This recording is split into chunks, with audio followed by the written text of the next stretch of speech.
What's going on, guys? Welcome back to another episode of Strictly Collections. Here I have with me YuGiOh. He's a great Japanese collector located in Japan, and he has a collection here that, in my opinion, is gonna blow you guys away.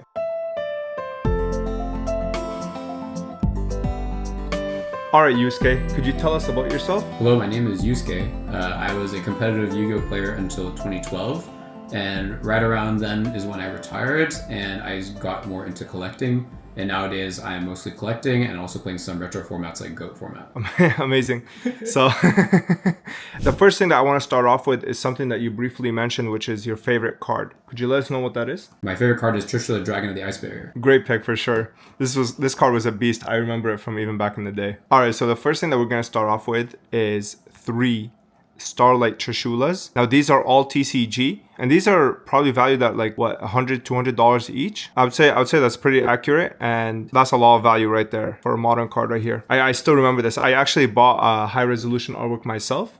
Did you end up buying one? いいえ、買ってません。I did not buy it. Oh, does he have plans? Maybe if it gets a little bit cheaper. Maybe if it gets a little bit cheaper. Okay, fair enough. All right, so the next card is Trishula, and this is the ultimate rare version. This is the max rarity, correct? So, yes. Yes. Yeah.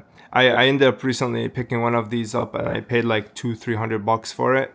I mean, it's an incredible card, especially in European ulti. Like you can see the ulti pattern here extremely well compared to the North American. Even though North American looks great, I think the European one just pops way more. Do you agree with that? Yes. Yeah? Yeah.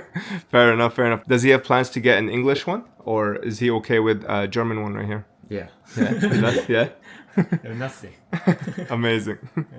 Awesome. The next one is going to be not 1, not 2, not 3, not 4, not 5. He has 7 Trishula 20th anniversary. And I really think, to me, like this is one of the best looking Trishulas out there in terms of the Japanese. I don't think it's as good as the ultimate rare, but I think that the secret rare on the 20th is extremely well done. Do you agree with that? Yes. Amazing. Can you tell us about this one here? I don't recognize this. What is DTC 3? So this was a Trishula that was featured in the Dual Terminal Chronicle pack. It's a secret rare version. And how much does it go for? 80,000 yen. That's like $800. Holy smokes. So this is max rarity then in Japanese, right? Yeah. Oh, wow. That's very... Okay. I was not expecting that. Learn something new. Okay, so we were going to move forward, but apparently there's a story behind these cards. So tell us how these were acquired and why like they're special to you. Yeah, so I'm collecting an unlimited amount of Trishulas. So at home, I have about 200 more. Oh my God. Okay. And is there like a acquisition story to these? So he found a middleman to get the Starlight Rare because he likes Trishula, wants to get all the different versions. And to get the Starlight Rare, he had to find a middleman to basically get them all into Japan. Oh, wow. So the way I ran to Trishula is actually when I was a lot younger, and they first released the dual terminal version of this. It was a magazine as an advertisement. Mm-hmm. And I saw how cool the artwork was and how strong it was as a competitive card. And that's how I fell in love and decided I want to become a Trishula collector. Like, I absolutely love archetype collectors. I think that's the coolest way, and in my opinion, it invokes the most amount of nostalgia. Like, to me, not a lot of people know this, but I'm a Necro Valley collector. Like, I have every version of Necro Valley just because back when I played the Gravekeepers, but I also pulled Necro Valley as the first card ever. Yeah, like I totally understand like the nostalgic feeling of your feelings towards this card. Pretty incredible. All right, next up, we have some cards that we saw in Yu-Gi-Oh! Chaos's videos. This is 20th anniversary Blue Eyes Alternative Dragon. So Chrono couldn't tell me why these cards were so special, but apparently these are like really popular in Japan. What is it about these cards? Like the 20th anniversary specifically of the Blue Eyes Alternative Dragon. I think the biggest reason this is very popular in Japan is because this was a card that was very iconically featured in the 2015 movie. Mm-hmm. And this was, unlike the very first movie that was more lower resolution, this was in maybe 4K quality, and was the rebirth of a very popular, iconic Yu-Gi-Oh card. Mm-hmm. So I think a lot of Japanese people wanted to get this card for themselves. And actually, I'm not very sure if this is the most popular version of this card. What does he consider the most popular then? So I can't say for certain what may be the most popular in Japan since it varies by person, but in my opinion, I think the ultra rare version that was released in Europe is the most beautiful looking. Okay, fair enough. Makes sense. Beautiful card though, especially in 20th. I absolutely love 20th Secret Rares. Amazing. All right, next up we have WCS cards, and these are participant slash entry cards, and I think that these are probably some of the most undervalued cards in the game. The fact that you can get this for like $200-300 is so criminal to me. I don't care that they released like, what is this, 1,500 of them. I think that like these have so much history to them, and there's no way that these should be like $200-300. What's his opinion on this? I also agree that they're too much of a steal for how beautiful the card they are. Yeah, absolutely agree. This one especially, I absolutely love Seiryu. I don't know why. I don't know why. I love Amatsu Okami, but could you tell us about like how exactly you acquire these? Like, is this you participate YCS? Like, how do you get these cards? I'm not sure exactly myself. So this card you actually acquire by participating in the store tournaments for the World Championship qualifications. And if you participate in those tournaments, then you get one as an entry prize. Okay. So there's a lot more of these than these guys, right? Yeah. Yeah. Makes sense. All right, next up, we're going to be going back to the TCG, and we have some fire with us, and that is Stardust Dragon. What's the condition on this guy? I think it's a very good condition. Really good condition, eh? That's amazing, and it's really well centered too. Really nice centering. Thank you. It's a beautiful card. Amazing. This is probably like the most popular Ghost because it's not only he played with this, right? Like this is. Does he like this card because of its playability or the TV show? Yeah, I think first and foremost, I enjoy it because I played with it. But more than that, maybe it's because it really the design of it really complements the Ghost Rare. The fact that it's based in the space and galaxy really appeals to me. Amazing. All right, so next up we have another card here. This is Polvo de Pluma de Arpia. This is Harpy's Feather Duster, and this is TFK-SP. Now, if you don't know, there is a special release for the Falsebound Kingdom that happened in Europe, in Spain, and this is a phenomenon I cannot explain, but this card, as well as the Sinister Serpent that comes out of this game, are like ridiculous prices, okay? The Yu-Gi-Oh community arbitrarily picked this random release for this game, and they said, this is max rarity for Serpent. Like, that is something that is mind-baffling to me. Obviously, this card is banned in retro formats. However, the Serpent is not. So the Serpent fetches like thousands of dollars.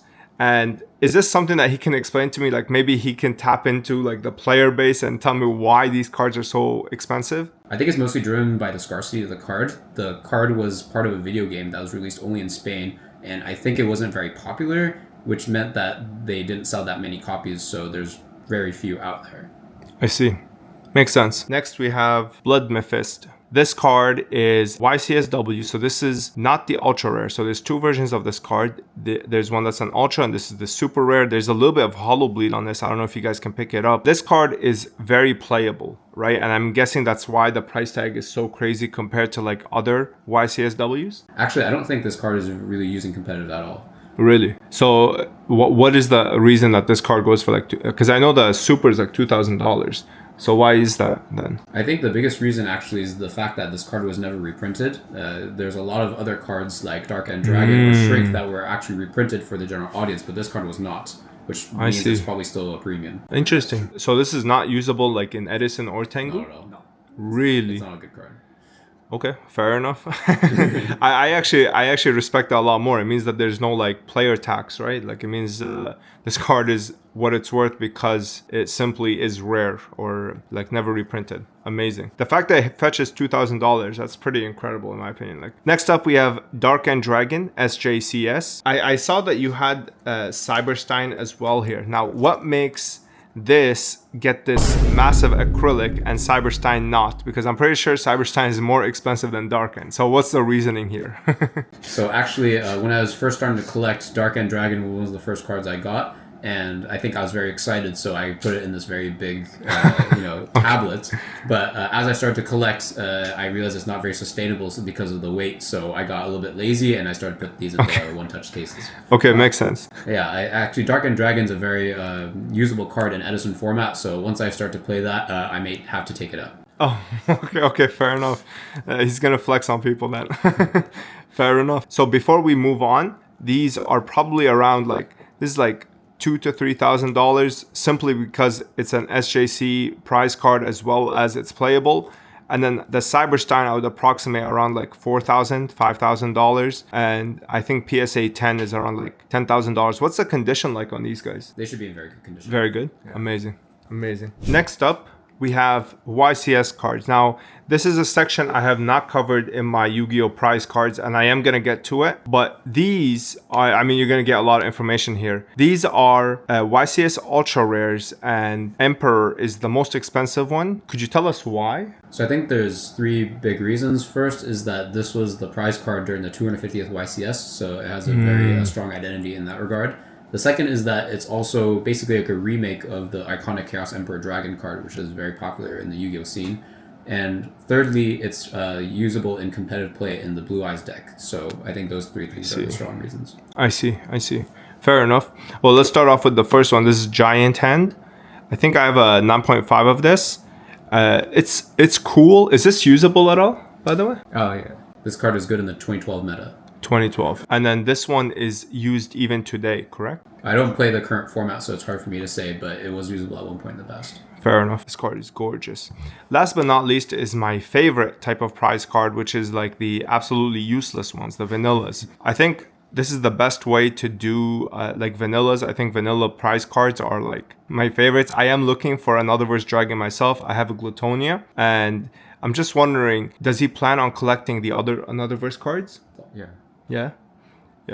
Is he a fan of the commons as well, or does he more playable stuff that appears as prize cards? Yeah, I also really like vanillas and generally like the remake kind of cards like the Chaos Emperor. I see. Okay, fair enough. I totally agree. I actually didn't really like this card until I saw it in person. Now it's very impressive to me. I really like the scales and the skeletal frame around him is not it's not holographic, so it really stands out. This thing's gorgeous. Wow. Might throw you an offer. And this one's actually officially wrapped by Konami. So this actually has never left this case. Pretty incredible in my opinion.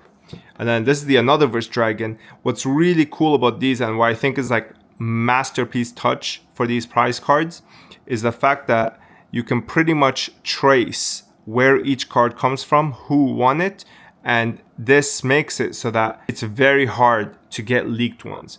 And even if one leaks from like a tournament, the others are not affected. For example, third Latin America, we see more than one of them, then that means that there's a leak here, right? And we know to basically devalue the third Latin America one, but the other ones remain untouched. And I think that that's such a cool aspect in my opinion. I think overall the collecting scene favors North Americans the most, but it does not mean like the Latin and the European ones. This goes for around $6,000 minimum. And I would pay $6,000 for something like this. I think it's absolutely incredible, to be honest with you. I think like they did such an excellent job with these, and these are some of my favorite modern prize cards. Like I like this release honestly more than like the Dino that they released last year. Like the Dino from the 2023 championships, like editor, throw up a picture. Like this card, like it slaps that card easily, man. I love Another Verse Dragon, and congratulations on owning this, man. Like truly it's an actual prize card in my opinion. Gorgeous. Now I want to show you guys the stuff that I have never seen before. The first card is Iron Knight of Revolution. This is not an irregular case here, okay? You can't buy this acrylic anywhere. These are exclusive to World Championship cards. This is the second place 2017 World Championship card, and this is one of my favorite artworks, by the way. Like the playmat on this is just bananas. I actually got to see the playmat for this at Yu-Gi-Oh! Card Shop 193 in Nagoya, and it is gorgeous, okay?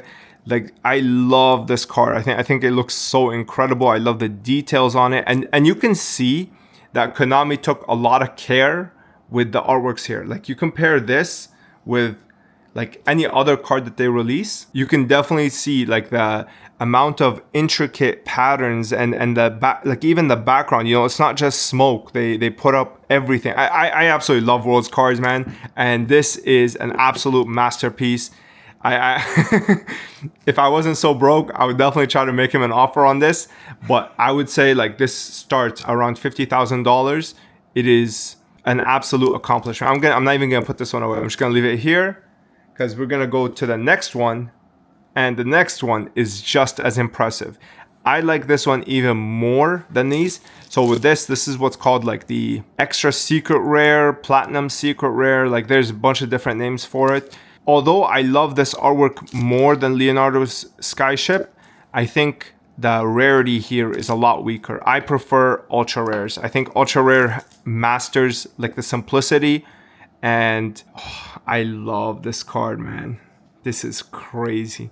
This is the 2014 second place. There's 6 of these in the world, by the way, for each of them. And I'm not sure if there's leaks or anything like that, but in terms of sealed copies, there's 6 and that's all there is. And like, what can I say, man? Look at this thing. Gorgeous. Maybe one day I'll only these. I absolutely love Leonardo Skyship. I think I rate this one more than this, but they are around the same price, around $50,000 to, you know, $75,000. It really depends on the market at the time. I think they're worth every penny, honestly. I think these are some of the most impressive cards Konami's made. Like, look at the detail on this ship, man. Look at this. Just gorgeous. Amazing. All right, so this was Yusuke's collection. Check him out on Twitter. I'm not going to attempt to remember the Twitter tag, but I'll throw it up here. You guys can check it out and give him a follow. His page is absolutely fantastic. He shares all his stuff, and this dude is an actual collector. He bought these in like 2015, 2016, bro. So like, obviously he got these for like, you know, pennies on the dollar. I think he said he paid like 5-6K for each of them. Bro, I would buy all of them for that right now.